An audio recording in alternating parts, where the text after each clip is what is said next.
Hello दोस्तों, this is Manish Saini and you are watching Sankalp Academy. तो यहाँ पर हम बात कर रहे हैं करंट अफेयर के बारे में। पूरे सभा करंट हम यहाँ पर डिस्कस करने वाले हैं।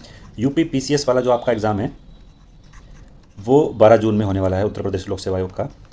तो एडमिट कार्ड भी इसके भी जारी कर दिए गए हैं, आप चेक कर सकते हैं इनकी वेबसाइट पर जाके।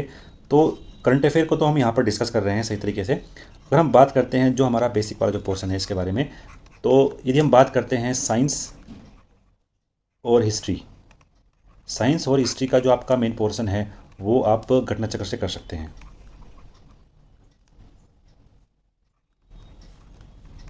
तो ये दोनों पोर्शन आप गणित से कर सकते हैं। फिर हम बात करते हैं जो एग्जाम के पॉइंट ऑफ व्यू से काफ़ी महत्वपूर्ण होने वाले हैं, उसके बारे में डिस्कस कर रहे हैं यहाँ पर। जो हमारा सेंसेक्स है, सेंसेक्स यूपी का भी और नेशनल लेवल पर ही, दोनों पर ही यहाँ पर अच्छे खासे प्रश्न आपको देखने को मिलते हैं। फिर हम यहाँ पर बात करते हैं कमेटी। लास्ट ईयर की बात करते हैं 2021 की, तो वहाँ पर कमेटी से अच्छे खासे प्रश्न यहाँ पर पूछे गए थे। जो कोई भी कमीशन या कमेटी थी वहाँ से अच्छे खासे प्रश्न यहाँ पर पूछे गए थे। फिर हम यहाँ पर देखते हैं जो मेन पोर्शन यहाँ पर रहा था वो रहा था स्टेट की और नेशनल लेवल पर जो योजनाएं चलाई गई थी। तो योजना से भी काफ़ी प्रश्न यहाँ पर पूछे गए थे लास्ट ईयर में। तो बेसिक के साथ साथ और आपको ये जो पोर्शन है सेंसेक्स, कमेटी, स्टेट और नेशनल पे जो योजनाएं थी वो भी काफ़ी महत्वपूर्ण यहाँ पर हो जाती हैं। आप लुसेंट की जो जीके है उसको भी एक सही तरीके से यहाँ पर रीडिंग कर सकते हैं। अभी अच्छा खासा हमारे पास समय है, इसको एक बेसिक रीडिंग भी हम यहाँ पर लगा सकते हैं। लुसेंट वाली जीके भी, वहाँ से जो बेसिक क्वेश्चन है वो भी कई बार यहाँ पर डायरेक्ट पूछ ले जाते हैं। तो ये तो था हमारा अब तक यहाँ पर बेसिक क्वेश्चन के बारे में। और जो हमारा करंट अफेयर है इसके हम लगातार ही यहाँ पर वीडियो अपलोड कर रहे हैं, तो वहाँ से आपको ईजिली एग्ज़ाम के लिए प्रश्न मिल सकते हैं। हम यहाँ पर यूपी स्पेशल की भी एक वीडियो यहाँ पर बना देंगे। तो यूपी वाला पोर्शन और आपका अदर नेशनल और इंटरनेशनल वाला जो पोर्शन है वो यहाँ पर कवर हो जाएगा करंट अफेयर में। बाकी जो इंडेक्स वगैरह हैं वो इस वीडियो में हम डिस्कस करने वाले हैं। जो हमारे इंडेक्स हैं, चाहे वो विश्व प्रेस सूचकांक तरीके से जो भी कोई इंडेक्स है वो यहाँ पर हम कवर करेंगे इसी वीडियो में ही। तो चलते हैं अब अपनी वीडियो की तरफ। पहला जो हमारे पास यहाँ पर करंट अफेयर है वो यहाँ पर है कि विश्व प्रेस स्वतंत्रता सूचकांक। तो यहाँ पर जो ये सूचकांक है विश्व प्रेस का, तो ये जारी करता है यहाँ पर रिपोर्टर विदाउट बॉर्डर्स। तो जारी करने वाली संस्था यहाँ पर इसकी ये है। कुल मिलाकर 5 इंडिकेटर हैं जो यहाँ पर बात करते हैं। सबसे पहले बात करते हैं पॉलिटिकली कंटेंट के बारे में, फिर यहाँ पर लीगल फ्रेमवर्क और इकोनॉमिक कंटेंट, और फिर आपका सोशल कल्चर कॉन्टेक्स्ट, और फिर लास्ट में है यहाँ पर सिक्योरिटी। तो इन 5 इंडिकेटर पर ये कार्य करती है ये सूचकांक। और फिर हम बात करते हैं इसका 20वां संस्करण था ये। पहले स्थान पर यहाँ पर जो है हमारे पास वो यहाँ पर नॉर्वे है, दूसरे स्थान पर यहाँ पर डेनमार्क है, और तीसरे स्थान पर यहाँ पर स्वीडन है। सबसे खराब स्थिति में जो है वो यहाँ पर उत्तरी कोरिया है, जिसकी जो यहाँ पर रैंक है, तो उत्तरी कोरिया यहाँ पर जो है वो सबसे खराब स्थिति में है। 180वें प्लेस पर यहाँ पर ये रखा गया है। बात करते हैं इंडिया की, तो इंडिया यहाँ पर 150वें स्थान पर इंडिया यहाँ पर है। और 2021 की बात करते हैं, तो 2021 में 180 देशों की सूची में 142वें स्थान पर यहाँ पर इंडिया था। तो इंडिया की जो रैंक है वो यहाँ पर ख़राब होती दिखाई पड़ रही है। तो कुल मिलाकर 8 अंकों की गिरावट यहाँ पर हमें दिखाई दी है। तो ये पूरा सिनेरियो था यहाँ पर विश्व प्रेस स्वतंत्रता सूचकांक के बारे में। नेक्स्ट चलते हैं। नेक्स्ट जो है हमारे पास वो है यहाँ पर विश्व सैन्य व्यय प्रवृत्तियाँ। तो ये जारी करने वाली जो संस्था है हमारे पास वो है यहाँ पर इंटरनेशनल पीस रिसर्च इंस्टीट्यूट। तो स्टॉकहोम में यह स्थित है। तो और पहली बार जो पूरे विश्व की जो सैन्य व्यय है वो $2 ट्रिलियन तक पहुँच चुकी है। ताकि इतना बड़ा खर्च जो है एक सैन्य व्यय पर यहाँ पर पूरे विश्व में हो रहा है। तो इतना बड़ा खर्च यहाँ पर $2 ट्रिलियन का यहाँ पर पूरे विश्व का खर्च हो रहा है सैन्य व्यय पर। और कुल सैन्य व्यय का जो जीडीपी की बात करते हैं, तो जीडीपी में 2.2% खर्च कर रहा है पूरे वैश्विक जीडीपी का यहाँ पर कुल सैन्य व्यय में। तो एग्ज़ाम के पॉइंट ऑफ व्यू से काफ़ी महत्वपूर्ण होने वाला है। और सर्वाधिक सैन्य व्यय के जो 5 कंट्री हैं, सबसे बड़ी जो 5 कंट्रियाँ हैं, तो पहले स्थान पर यहाँ पर अमेरिका है, दूसरे पर चीन है, तीसरे स्थान पर भारत है, और चौथे स्थान पर यूनाइटेड किंगडम है, और 5वें स्थान पर यहाँ पर रूस है। तो ये 5 शीर्ष जो हैं कंट्रियाँ हैं खर्च करने वाली। तो ये पूरा सिनेरियो था यहाँ पर। और भारत जो है पूरे विश्व में कितना उसका हिस्सा है पूरे भारत का, तो 3.6 भारत का यहाँ पर पूरे खर्च करने के मामले में सैन्य व्यय में तीसरे स्थान पर है। 3.6% के हिसाब से अमेरिका का बहुत ज़्यादा है, 38% यहाँ पर अपने सैन्य व्यय पर खर्च कर रहा है अमेरिका। तो बहुत बड़ा कंपैरिजन हमें यहाँ पर दिखाई पड़ता है अमेरिका और चीन के बीच में। तो चीन जो है वो 14% पर है और जो अमेरिका है वो 38% पर है। तो काफ़ी बड़ा अंतर यहाँ पर हमें दिख रहा है। और भारत का जो जीडीपी का जो व्यय है वो 2.7 है। भारत अपनी जीडीपी का 2.7% व्यय भारत के सैन्य व्यय पर खर्च कर रहा है। और अगर हम बात करते हैं लास्ट ईयर की, तो लास्ट ईयर से भारत में 0.9% की यहाँ पर वृद्धि हुई है। भारत द्वारा सैन्य व्यय में 0.9% की यहाँ पर वृद्धि हुई है। तो ये पूरा यहाँ पर सिनेरियो था। नेक्स्ट करंट अफेयर हमारे पास यहाँ पर हेनले पासपोर्ट सूचकांक। तो ये जो पासपोर्ट है वो बात करता है कि आप बिना वीज़ा के या बिना पूर्व वीज़ा के कितने डेस्टिनेशन पर आप यात्रा कर सकते हैं, ये इस बात का सूचकांक यहाँ पर निकालता है। तो बात करते हैं पहले स्थान पर यहाँ पर कौन है, तो जापान और सिंगापुर यहाँ पर पहले स्थान पर रखे गए हैं। जापान और सिंगापुर के जो पासपोर्ट धारक जो नागरिक हैं वो 142 कंट्री की यात्रा कर सकते हैं बिना वीज़ा के। तो काफ़ी बड़ी संख्या है, 142 कंट्री यहाँ पर ऐसे हैं जो बिना वीज़ा के यात्रा कर सकते हैं।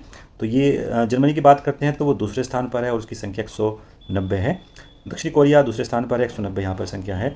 तो ये पूरा यहाँ पर सिनेरियो था। फिर हम बात करते हैं ब्रिक्स कंट्री की। तो ब्रिक्स कंट्री में जो यहाँ पर ब्राज़ील है वो 169 कंट्री है जिनकी देशों की यात्रा कर सकते हैं। बात करते हैं यहाँ पर भारत का, तो भारत का स्कोर यहाँ पर 60 स्कोर भारत का है और जो उसकी रैंक है वो यहाँ पर 84वीं रैंक पर यहाँ पर भारत है। तो एग्ज़ाम के पॉइंट ऑफ व्यू से काफ़ी महत्वपूर्ण है सूचकांक, कई बार एग्जाम में ये पूछे भी गई हैं। 84 भारत यहाँ पर रैंक है। तो बात करते हैं जो भारतीय पासपोर्ट धारक हैं वो बिना किसी पूर्व वीज़ा के विश्व के 60 देशों की यात्रा कर सकते हैं और भारत की जो रैंक है वो 84 रैंक पर यहाँ पर रखा गया है। तो अगर आपको यात्रा करनी है तो 60 ऐसे देश हैं जहाँ पर आप बिना वीज़ा के यात्रा कर सकते हैं। नेक्स्ट हमारे पास जो करंट अफेयर है वो है यहाँ पर विश्व प्रसन्नता रिपोर्ट 2022। 2012 से लगातार ही विश्व प्रसन्नता रिपोर्ट को जारी किया जा रहा है और इसको जारी करने वाली जो संस्था है वो है यहाँ पर संयुक्त राष्ट्र पोषणीय विकास समाधान नेटवर्क UNSDSN के द्वारा इसका प्रकाशन किया जाता है और गैल्प वर्ल्ड पोल यहाँ का डाटा उपयोग करने वाली संस्था है। तो कुल मिलाकर बात करते हैं 6 इंडिकेटर हैं जहाँ पर ये कार्य करती है और भारत की जो रैंक है वो यहाँ पर 136वीं रैंक पर भारत रखा गया है। इंडिया की जो रैंक है यहाँ पर वो 136 प्लेस पर यहाँ पर इंडिया है और नंबर 1 स्थान पर जो है वो फिनलैंड है। फिनलैंड सबसे अधिक प्रसन्न कंट्री के तौर पर यहाँ पर रखा गया है। तो बात करते हैं इंडिया की, तो इंडिया ने 2022 में 136वें स्थान पर यहाँ पर जगह बनाई है और 2021 में जो भारत का स्थान था वो था यहाँ पर 139वां और जो इंडिया का जो स्कोर था वो था 3.819। तो अगर हम बात करते हैं इस बार स्कोर के बारे में तो 3.77 स्कोर है। तो कुछ ना कुछ थोड़ी बहुत यहाँ पर गिरावट हमें दिखाई पड़ रही है। लगातार 5 बार तक फिनलैंड यहाँ पर प्रथम स्थान पर रहा है। नेक्स्ट हमारे पास जो करंट अफेयर है वो है यहाँ पर अंतर्राष्ट्रीय सशस्त्र हस्तांतरण प्रवृत्तियाँ 2021।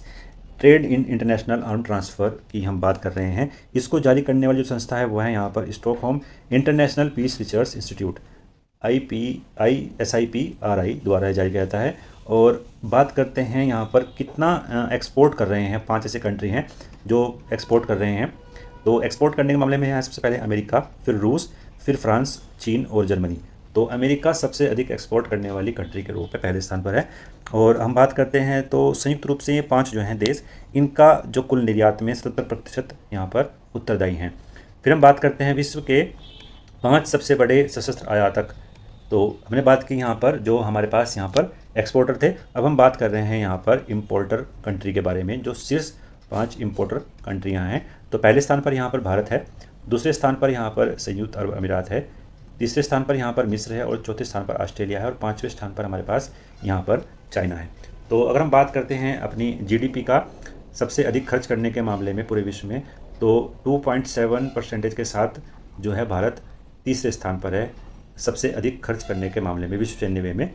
और सबसे अधिक जो आयातक के तौर पर है तो वहाँ भारत जो है पहले स्थान पर है। तो ये एक बहुत बड़ा सिनेरियो है भारत की तरफ से। कुछ पिछले वर्षों में कुछ चेंजेस हमें यहाँ पर दिखाई पड़ रहे हैं भारत की तरफ से। भारत सबसे बड़ा हथियार आपूर्तिक देश बनकर भी उभरा है। जो रूस है तो रूस सबसे अधिक यहाँ पर भारत का सबसे बड़ा जो हथियार आपूर्तिकर्ता देश बना है। तो रूस की जो हिस्सेदारी है वो 46% के आसपास हमें दिखाई पड़ रही है।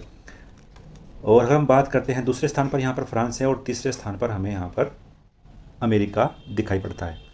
और अगर हम बात करते हैं 2017 से 2021 के बीच थोड़ी बहुत भारत ने जो हिस्सेदारी है वो एक्सपोर्ट करने वाली के रूप में भी भारत उभरा है।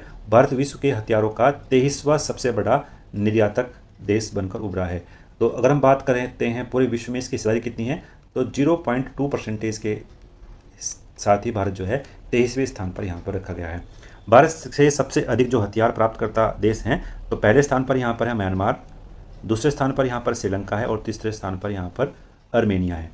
म्यांमार यहाँ पर 50% के हिसाब से है, श्रीलंका 25 और यहाँ पर अर्मेनिया वो 11% के हिसाब से। तो म्यांमार में सबसे अधिक हथियार आपूर्तिकर्ता देश बना है। एग्जाम के पॉइंट ऑफ व्यू से काफ़ी महत्वपूर्ण है। अब चलते हैं अपने नेक्स्ट करंट अफेयर की तरफ। नेक्स्ट हमारे पास यहाँ पर वैश्विक आतंकवाद सूचकांक 2022। ये जारी करने वाली जो संस्था है वो है यहाँ पर Institution for Economic and Peace, IEP के द्वारा ये जारी किया जाता है। ये इसका कुल मिलाकर 9वां संस्करण है जो यहाँ पर जारी किया गया है।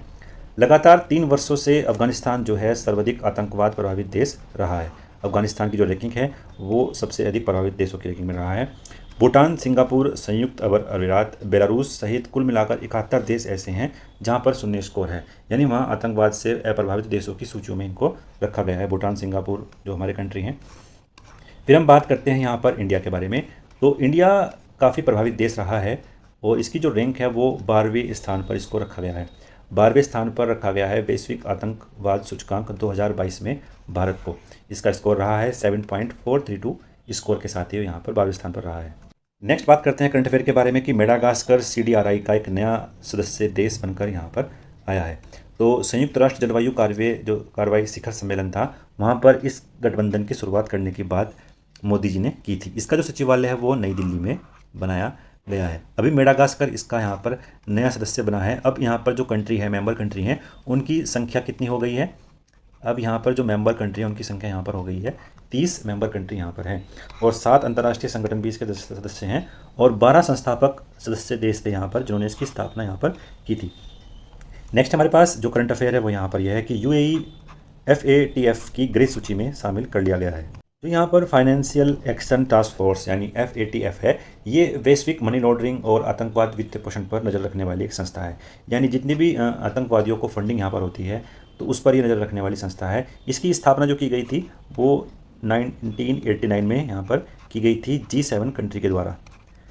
तो ये संस्था है यहाँ पर जो फाइनेंशियल एक्शन टास्क फोर्स की 6ठी बैठक यहाँ पर पूर्ण हुई, जिसमें यहाँ पर UAE को रखा गया है ग्रे लिस्ट में। पाकिस्तान पहले से ही यहाँ पर ग्रे लिस्ट में है और जिम्बाब्वे को ग्रे सूची से बाहर कर दिया गया है। अगर ग्रे सूची से कोई पहुँचता है ब्लैक लिस्ट में, तो ब्लैक लिस्ट में यहाँ पर जो आधिकारिक रूप है वो high risk judicially subject on call for action होता है। यहाँ पर जो ये सूची है वो यहाँ पर यह है कि संबंधित देश एक चेतावनी के रूप में कार्य कर रहा है और भविष्य में कभी भी उसको ब्लैक लिस्ट में कर दिया जा सकता है। 2 कंट्री हैं जो फिलहाल अभी ब्लैक लिस्ट में यहाँ पर रखे गए हैं, ईरान और उत्तरी कोरिया को यहाँ पर ब्लैक सूची में शामिल किया गया है। तो एग्जाम के पॉइंट ऑफ व्यू से काफ़ी महत्वपूर्ण है। नेक्स्ट बात करते हैं रूस यूक्रेन टकराव। रूस और यूक्रेन का जो टकराव है वो ऐतिहासिक रूप से ही यहाँ पर है। पहले यूक्रेन जो है ऐतिहासिक रूप से रूस का एक हिस्सा था और सोवियत संघ के पतन के बाद यहाँ पर रूसी भाषा और संस्कृति के लोगों का अधिक प्रभाव रहा है। जब यहाँ पर शीत युद्ध होता है तो यूक्रेन जो है थोड़ा बहुत जो नाटो सदस्य थे उनके प्रभाव में आने की वजह से यहाँ पर मतभेद की स्थिति पैदा हुई है। तो रूस ने यहाँ पर काफ़ी बमबारी की, अपने सैन्य ऑपरेशन चलाए और यहाँ पर काफ़ी क्षति भी पहुँची है और शरणार्थी भी जो आस पड़ोस के जो कंट्री हैं वहाँ पर पहुँच रहे हैं शरणार्थियों के रूप में। और यहाँ पर लगभग 65 लाख लोग ऐसे हैं यूक्रेन के जो यहाँ से विस्थापित हो रहे हैं। और जो सैन्य टकराव है उसमें संयुक्त राष्ट्र के आंकड़ों की बात करते हैं तो लगभग 3000 से अधिक नागरिकों के मारे जाने की यहाँ पर आशंका है और लगभग 40 लाख लोगों ने अपने पड़ोसी देशों की यहाँ पर शरणार्थियों के रूप में जगह बनाई है। तो ये पूरा सिनेरियो था यहाँ पर। तो हम बात करते हैं विश्व के शीर्ष 10 शक्तिशाली देश यहाँ पर कौन कौन से हैं। तो शक्तिशाली की बात करते हैं तो पहले स्थान पर यहाँ पर है हमारे पास संयुक्त राज्य अमेरिका, दूसरे स्थान पर चीन और तीसरे स्थान पर रूस को रखा गया है। और भारत इस सूची में 13वें स्थान पर है, यानी शीर्ष 10 में भारत को जगह नहीं दी गई है। भारत जो है यहाँ पर 13वें स्थान पर है। नेक्स्ट बात करते हैं अंतर्राष्ट्रीय बौद्धिक संपदा सूचकांक। तो यहाँ पर अमेरिका विश्व का सबसे बड़ा व्यापारिक संघ है US चैम्बर ऑफ कॉमर्स और वैश्विक नवाचार नीति केंद्र, इन दोनों ने ही मिलाकर यहाँ पर वैश्विक संपदा सूचकांक को जारी किया है। ये जो जारी किया है यहाँ पर इसमें भारत को जो स्थान दिया गया है वो 43वां स्थान भारत को यहाँ पर मिला है और 55 ऐसी कंट्री है जो यहाँ पर सम्मिलित की गई थी। तो एग्जाम के पॉइंट ऑफ व्यू से इतना ही महत्वपूर्ण था। चलते हैं अपने नेक्स्ट करंट अफेयर की तरफ। नेक्स्ट हमारे पास यहाँ पर आर्थिक स्वतंत्रता सूचकांक। तो इसको जारी करने वाली जो संस्था है वो है यहाँ पर the heritage foundation. The heritage foundation वाली संस्था है यहाँ पर। अगर आप इस चैनल पर नए हैं तो आज प्लीज़ सब्सक्राइब कर सकते हैं हमारे चैनल को और लाइक कर सकते हैं और शेयर भी कर सकते हैं अपने दोस्तों के साथ। तो बात करते हैं यहाँ पर आर्थिक स्वतंत्रता सूचकांक के बारे में। तो 4 व्यापक नीतिगत क्षेत्र हैं यहाँ पर रूल ऑफ लॉ, सरकार का आकार, रेगुलेटिंग एफिशिएंसी और ओपन मार्केट, इन सबको ध्यान में रखते हुए यहाँ पर अपना सूचकांक जारी करता है। सिंगापुर को यहाँ पर सबसे स्वतंत्र अर्थव्यवस्था के रूप में इसने बताया है। और भारत का जो स्कोर रहा है वो 131वें स्थान पर भारत रहा है। तो ये भारत का पूरा सिनेरियो था। नेक्स्ट हमारे पास जो करंट अफेयर्स के बारे में बात करते हैं, अंतर्राष्ट्रीय भ्रष्टाचार बोध सूचकांक। यहाँ पर एक अंतर्राष्ट्रीय गैर सरकारी संगठन है ट्रांसपेरेंसी इंटरनेशनल, जिसके द्वारा भ्रष्टाचार बोध सूचकांक जारी किया जाता है। तो यहाँ पर ये गणना करता है कि कितने भ्रष्टाचार किसी देश में यहाँ पर रखे गए हैं। तो डेनमार्क, फिनलैंड और न्यूजीलैंड संयुक्त रूप से पहले स्थान पर रखे गए हैं। तो ये 3 ही देश यहाँ पर पहले स्थान पर हैं। फिर हम बात करते हैं यहाँ पर भारत के बारे में। तो भारत और मालदीव को दोनों को ही संयुक्त रूप से यहाँ पर 85 रैंक दी गई है। 85 रैंक यहाँ पर दी गई है। नेक्स्ट हमारे पास जो करंट अफेयर है वो है यहाँ पर दुर्गा पूजा। तो मानवता की अमृत संस्कृति विरासत को यहाँ पर दुर्गा पूजा के रूप में रखा गया है। तो बात करते हैं इस बैठक में कुल 47 नई विरासतों को अमृत सांस्कृतिक विरासत सूचियों के रूप में रखा गया है। और बात करते हैं रामलीला को 2008 में, और योग को 2016 में, नवरोज को 2016 में, और कुंभ मेले को 2017 में, और कोलकाता की दुर्गा पूजा को 2021 में शामिल किया गया है। तो एग्जाम के पॉइंट ऑफ व्यू इतना महत्वपूर्ण था। नेक्स्ट हमारे पास जो करंट अफेयर है वो है यहाँ पर time person of the year 2021। यहाँ पर जो रैंक मिली है वो केवल भारत की तरफ से महात्मा गांधी जी पहले ही और एकमात्र ऐसे भारतीय हैं जिनको 1930 में टाइम पत्रिका ने पर्सन ऑफ द ईयर चुना गया था। 2023 से लगातार ही यहाँ पर ये पत्रिका स्थापित की गई थी, और 2027 से प्रतिवर्ष यहाँ पर पर्सन ऑफ द ईयर का चुनाव किया जा रहा है। तो 1927 में जारी किया गया था। तो 1930 में यहाँ पर टाइम पत्रिका ने पर्सन ऑफ द ईयर चुना था यहाँ पर महात्मा गांधी जी को। और अगर हम बात करते हैं 2021 में विश्व के सबसे अमीर व्यक्ति एलन मस्क को पर्सन ऑफ द ईयर चुना गया है। 2021 में पर्सन ऑफ द ईयर चुना गया है यहाँ पर एलन मस्क को। तो एग्जाम के पॉइंट ऑफ व्यू से यहाँ पर इतना ही महत्वपूर्ण था। वर्ड ऑफ द ईयर, जो वर्ड ऑफ द ईयर यहाँ पर है तो वो है यहाँ पर वैक्स। वैक्स को वर्ड ऑफ द ईयर यहाँ पर घोषित किया गया है, और बोलचाल की भाषा में इसे वैक्सीन या वैक्सीनेशन के संदर्भ में भी प्रयुक्त किया गया है। और हम बात करते हैं कॉलिस डिक्शनरी ने NFT यानी नॉन फंजिबल टोकन्स को यहाँ पर रखा गया है। इसका एक प्रश्न आपको UPSC 2022 में भी देखने को मिला था। नॉन फंजिबल टोकन्स क्या है ये इसमें पूछा गया था। तो एग्जाम के पॉइंट ऑफ व्यू से काफ़ी महत्वपूर्ण है वैक्स भी और NFT भी। नेक्स्ट बात करते हैं वैश्विक स्वास्थ्य सुरक्षा सूचकांक 2021। तो यहाँ पर बात करते हैं 6 इंडिकेटर हैं इनके जहाँ पर ये कार्य करता है। इस सूचकांक में जो भारत को जो स्थान मिला है वो 66वें स्थान पर यहाँ पर भारत रखा गया है। दक्षिणी एशियाई देशों में भारत स्वास्थ्य की दृष्टि से प्रथम स्थान पर है। तो दक्षिणी एशियाई देशों में भारत प्रथम स्थान पर है और 66वें स्थान पर रखा गया है इस सूचकांक के हिसाब से। नेक्स्ट हमारे पास यहाँ पर विश्व की 100 सबसे शक्तिशाली महिलाओं की सूची जारी की गई, और प्रथम स्थान प्राप्त नहीं हुआ है। एकमात्र ऐसा अवसर है कि जर्मन चांसलर एंजेला मर्केल को प्रथम स्थान नहीं प्राप्त हुआ है। और यहाँ पर जो सर्वोच्च स्थान प्राप्त हुआ है वो प्राप्त हुआ है अमेजन के संस्थापक जेफ बेजोस की पूर्व पत्नी मैकेंजी स्टोक ने सूची में सर्वोच्च स्थान यहाँ पर प्राप्त किया है। एंजेला मर्केल 18 वर्षों के इतिहास में एकमात्र यह तीसरा अवसर है जो उन्हें नहीं मिला है। दूसरे स्थान पर उपराष्ट्रपति कमला हैरिस है, और तीसरे स्थान पर यहाँ पर यूरोपियन सेंट्रल बैंक के अध्यक्ष हैं क्रिस्टिना लेगार्ड, उनको यहाँ पर तीसरा स्थान मिला है। और भारत की तरफ से 4 भारतीय महिलाएं हैं जो यहाँ पर इस सूची में रखी गई हैं। भारत की वित्त मंत्री निर्मला सीतारमण 37वें स्थान पर हैं, और HCL की CEO रोशनी नाडार को 52वें स्थान पर रखा गया है। बायोकॉन के संस्थापक किरण मजुमदार को यहाँ पर 72वें स्थान पर रखा गया है, और ई-कॉमर्स कंपनी नायका की जो संस्थापक है फाल्गुनी नायर, उनको 88वें स्थान पर यहाँ पर रखा गया है। तो कुल मिलाकर ये 4 भारतीय हैं। नेक्स्ट करंट अफेयर जो हमारे पास है वो यहाँ पर यह है कि मिस्र न्यू डेवलपमेंट बैंक का सदस्य बन गया है। इसकी जो स्थापना की थी वो 2015 में ब्रिक्स कंट्री ने यहाँ पर की थी, और ब्राज़ील, भारत, रूस, चीन और दक्षिण अफ्रीका द्वारा यहाँ पर की गई थी। इसका जो उद्देश्य है ब्रिक्स और अन्य जो उभरती हुई अर्थव्यवस्थाएं हैं और विकासशील जो कंट्री हैं उनके बुनियादी ढांचे और सतत विकास के लिए यहाँ पर ये कार्य कर रहा है। इससे पहले बात करते हैं तो बांग्लादेश, UAE और Uruguay national new development bank के नए सदस्य के रूप में चुने गए हैं, और मिस्र जो है इसका जो है चौथा ऐसा सदस्य बनाया गया है। नेक्स्ट बात करते हैं अपने करंट अफेयर के बारे में, वो है यहाँ पर world wide cost of living report. तो इकोनॉमिस्ट इंटेलिजेंस यूनिट द्वारा ये यहाँ पर जारी की गई है, और बात करते हैं इसके जो आधार पर 173 शहरों को यहाँ पर रैंक प्रदान की गई है। न्यूयॉर्क जो हमारा न्यूयॉर्क कंट्री है वहाँ पर इसको आधार वर्ष के रूप में इसको चिन्हित किया गया है। और तेल अवीव जो इजराइल का कंट्री है, विश्व में रहने के लिए सबसे महंगा शहर इसको यहाँ पर रखा गया है। सबसे सस्ते शहर 10 शहरों के शीर्ष स्थान पर यहाँ पर रखा गया है अहमदाबाद को। और हम बात करते हैं अहमदाबाद की, यहाँ पर 167वीं रैंक यहाँ पर रखी गई है। नेक्स्ट हमारे पास विश्व प्रतिभा रैंकिंग। तो international institute for management development द्वारा ये विश्व प्रतिभा रैंकिंग को जारी किया गया है। तो बात करते हैं किसी देश के अपनी घरेलू प्रतिभाओं को प्रोत्साहन देने के प्रयासों का मूल्यांकन करना ही इस रैंक का यहाँ पर मकसद है। स्विट्जरलैंड यहाँ पर पहले स्थान पर है और भारत ने यहाँ पर 56वीं रैंक प्राप्त की है। भारत ने यहाँ पर 56वीं रैंक प्राप्त की, एग्जाम के पॉइंट ऑफ व्यू से काफ़ी महत्वपूर्ण है। नेक्स्ट बात करते हैं हम बारबुडास विश्व का नवीनतम गणराज्य बना है। यह दक्षिणी पूर्वी एशिया कैरिबियन सागर में स्थित एक छोटा सा द्वीप है। तो कई बार एग्जाम में पूछा जाता है कि बारबुडा कहाँ पर है, तो यह दक्षिणी पूर्वी कैरिबियन सागर का एक छोटा सा देश है यहाँ पर ये। और बारबुडा 1625 ईस्वी में एक ब्रिटिश उपनिवेश बना था और 30 नवंबर 1966 को ब्रिटेन से यहाँ पर स्वतंत्रता प्राप्त हुई थी। तो जब यहाँ पर स्वतंत्रता प्राप्त हुई तो जो ब्रिटेन की जो रानी थी वो यहाँ पर प्रमुख के रूप में तब से कार्य कर रही थी। और बारबुडा अभी यहाँ पर विश्व का नवीनतम उभरता हुआ यहाँ पर कंट्री बना है, यानी गणराज्य बनकर उभरा है। अब आधिकारिक तौर पर जो महारानी एलिजाबेथ है वो बारबुडास की राष्ट्र प्रमुख नहीं होगी, तो उन्होंने ये कहा है। और राष्ट्रमंडल का जो अभी यहाँ पर कंट्री बारबुडा है। नेक्स्ट हमारे पास जो करंट अफेयर है वो है यहाँ पर वैश्विक रिश्वत जोखिम सूचकांक। तो इसकी जो यहाँ पर जो जारी की गई है यह रैंकिंग, यहाँ पर बात करते हैं तो रिश्वत रोधी मानक निर्धारक संगठन ट्रैक द्वारा ये यहाँ पर जारी किया गया है। मानक निर्धारण संगठन ट्रैक ने अब जारी किया है। डेनमार्क यहाँ पर पहले स्थान पर है, इसका स्कोर यहाँ पर 2 है।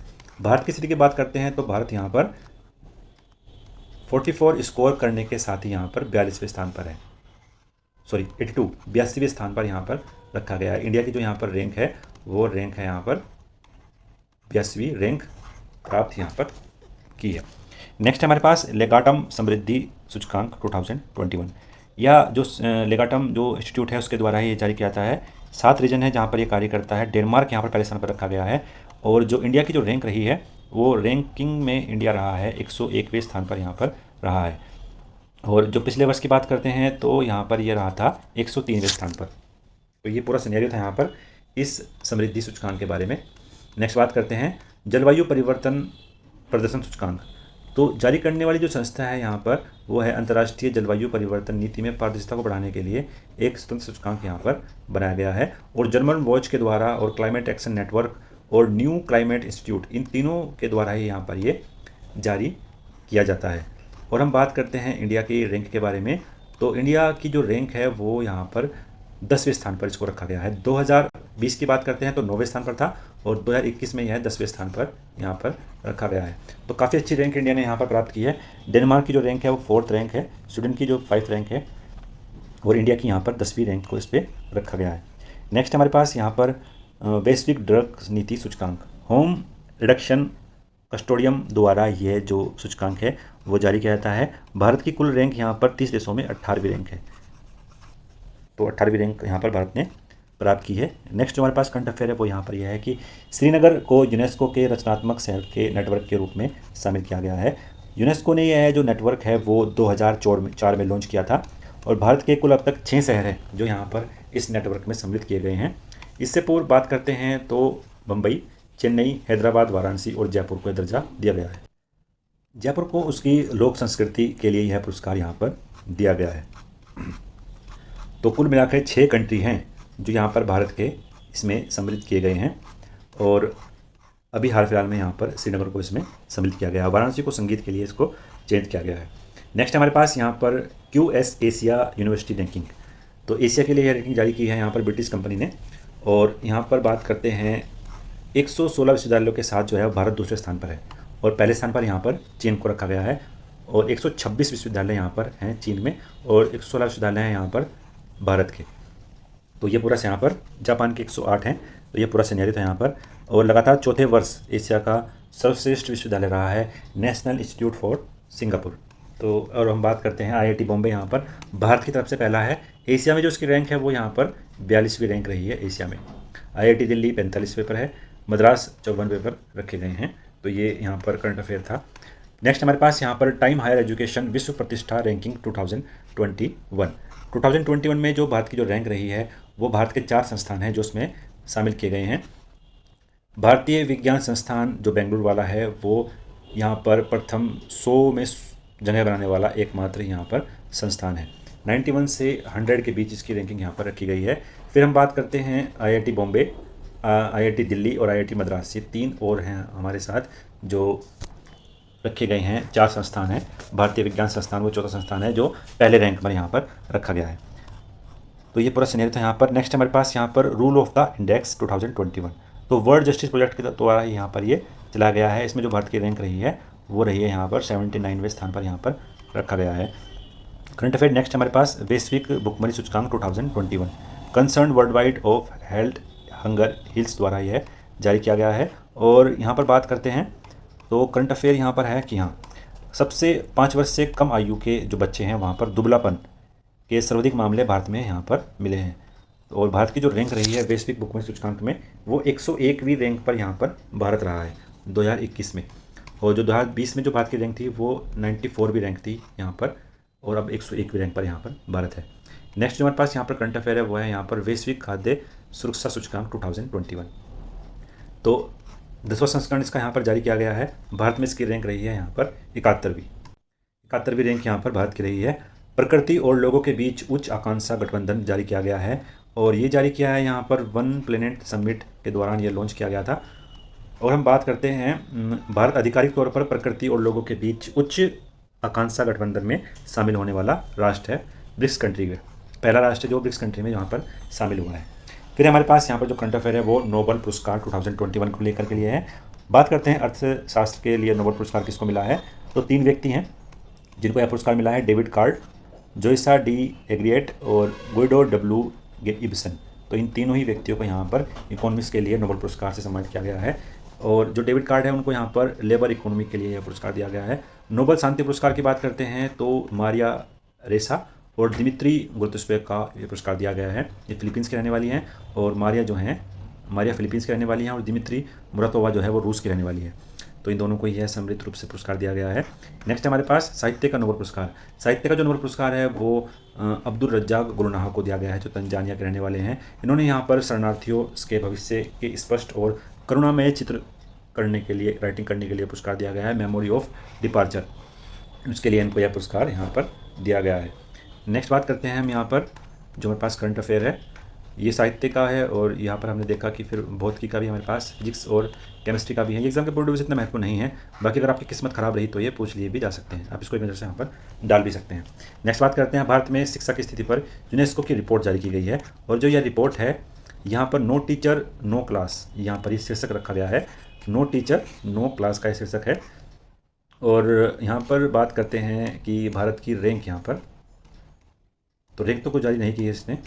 वैश्विक नवाचार सूचकांक की बात करते हैं तो इसको जारी करने वाली जो संस्था है वो है यहाँ पर पोर्टोरस इंस्टीट्यूट ने जारी किया है, और कोविड-19 महामारी के जरिए नवाचार का पता लगाना ही इसका शीर्षक है। 2 स्थानों के सुधार के साथ ही भारत यहाँ पर 46वें स्थान पर है। इंडिया की जो रैंक है वो यहाँ पर 46वीं है, और पहले स्थान पर यहाँ पर स्विट्जरलैंड है, और इंडिया जो है वो 46वें स्थान पर रहा है। तो ये पूरा सीनियर था यहाँ पर। फिर हमारे पास यहाँ पर टाइम 100 सूची जारी की गई है। 3 भारतीय हैं जो यहाँ पर जगह बनाने में शामिल हुए हैं, प्रधानमंत्री नरेंद्र मोदी जी, पश्चिम बंगाल की मुख्यमंत्री ममता बनर्जी, और सीरम इंस्टीट्यूट के जो मुख्य कार्यकारी CEO हैं आदर्श पूनावाला। इन तीनों को ही यहाँ पर टाइम 100 सूची में शामिल किया गया है। तो ये था यहाँ पर पूरा सिनेरियो इसका। नेक्स्ट बात करते हैं हम यहाँ पर त्रिपक्षीय रक्षा साझेदारी ऑंकुश। यहाँ पर जो ये अंकुश है ये हिंद महासागर और हिंद प्रशांत महासागर क्षेत्र की जो शांति है उसको सुरक्षा देने के साथ ही 18 माह का प्रोजेक्ट है। यहाँ पर ये 3 कंट्री हैं, ऑस्ट्रेलिया, यूनाइटेड किंगडम और US। इन 3 के नाम पर ही इसका नाम रखा गया है अंकुश। तो हिंद प्रशांत महासागर क्षेत्र में ये शांति और सुरक्षा होने के साथ साथ ही अपने प्रभावशीलता को यहाँ पर बढ़ाने की बात की गई है। नेक्स्ट हमारे पास यहाँ पर टाइम्स वैश्विक विश्वविद्यालय रैंकिंग 2020। तो वर्ल्ड यूनिवर्सिटी रैंकिंग 2020 में 71 भारतीय संस्थानों को यहाँ पर जगह मिली है, और पिछले वर्ष 63 संस्थान थे यहाँ पर, और भारतीय विज्ञान संस्थान बेंगलुरु को सर्वोच्च रैंक यहाँ पर मिली गई। भारतीय संस्थान है IIT रोपड़, उसको यहाँ पर दूसरे स्थान पर रखा है। तो ये यहाँ पर थी पूरी रैंकिंग। फिर बात करते हैं हम हरून ग्लोबल 500 सूची। यहाँ पर एप्पल की विश्व की सर्वाधिक मूल्यवान कंपनी बनी है और 12वां निजी भारतीय कंपनी ने विश्व की 500 सबसे मूल्यवान निजी कंपनियों में जगह बनाई है। भारत की तरफ से पहले स्थान पर रहा है यहाँ पर रिलायंस इंडस्ट्रीज़ $188 मिलियन के साथ ही, और टाटा कंसल्टेंसी सर्विसेज यहाँ पर 75वें स्थान पर है और भारत की दूसरी है, और भारत की जो तीसरी है वो HDFC जो बैंक है वो तीसरे स्थान पर यहाँ पर रहा है। तो ये था यहाँ पर सबसे सूची के बारे में सबसे अमीर कंपनियाँ जो हैं। फिर हम बात करते हैं भारत द्वारा किंगाली संशोधन का अनुसमर्थन यहाँ पर किया गया है।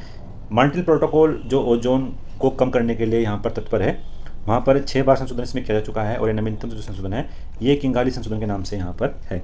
इसका जो मेन पर्पज है वो हाइड्रोफ्लोरोकार्बन को चरणबद्ध रूप से यहाँ पर कम करने की बात की गई है। और भारत 1992 में ही मॉन्ट्रियल प्रोटोकॉल का पक्षकार बन गया था। और चरणबद्ध तरीके से कैसे इसको कम करना है, 2032 तक यहाँ पर 10%, 2037 तक यहाँ पर 20% और 2042 तक यहाँ पर 30% और 2047 तक यहाँ पर 85% की संचयी कटौती यहाँ पर की गई है। नेक्स्ट हमारे पास यहाँ पर वैश्विक युवा विकास सूचकांक। तो राष्ट्रमंडल सचिवालय द्वारा 15 से 29 वर्ष आयु तक के लोगों को युवा के रूप में यहाँ पर परिभाषित किया गया है। और अगर हम बात करते हैं तो सिंगापुर पहली बार इस सूचकांक पे प्रथम स्थान पर आया है। सिंगापुर पहली बार इस सूचकांक के प्रथम स्थान पर यहाँ पर आया है। और जो भारत है, भारत मध्य युवा विकास वाले श्रेणियों में रखा गया है और भारत की जो रैंक है यहाँ पर वो 142वें स्थान पर भारत यहाँ पर है। एग्ज़ाम के पॉइंट ऑफ व्यू से काफ़ी महत्वपूर्ण है। और भारत 122वें स्थान पर है, रूस 82वें स्थान पर है और चीन जो है वो 62वें स्थान पर है। तो ये था यहाँ पर पूरा सिनेरियो। फिर हम बात करते हैं लोअर अरुण जल विद्युत परियोजना। तो नेपाल के साथ लोअर अरुण जल विद्युत परियोजना है। यहाँ पर कोई बांध का निर्माण नहीं होगा और 900 मेगावाट क्षमता वाली एक यहाँ पर जलधारा विकसित की जाएगी जिससे यहाँ पर बिजली बनाने का काम किया जाएगा। नेक्स्ट बात करते हैं हम करंट अफेयर के बारे में, वह है यहाँ पर वैश्विक शांति सूचकांक 2021। तो ऑस्ट्रेलिया स्थित विश्व के एक अग्रणीय थिंक टैंक है ये, जो जारी करता है IEP Institution for Economic and Peace द्वारा वैश्विक शांति सूचकांक को जारी किया गया है। ये जारी करने वाली जो संस्था है वो भारत को किस स्थान पर रखती हैं देखते हैं। तो 163 देशों की सूची में भारत को 135वें स्थान पर यहाँ पर जगह दी है।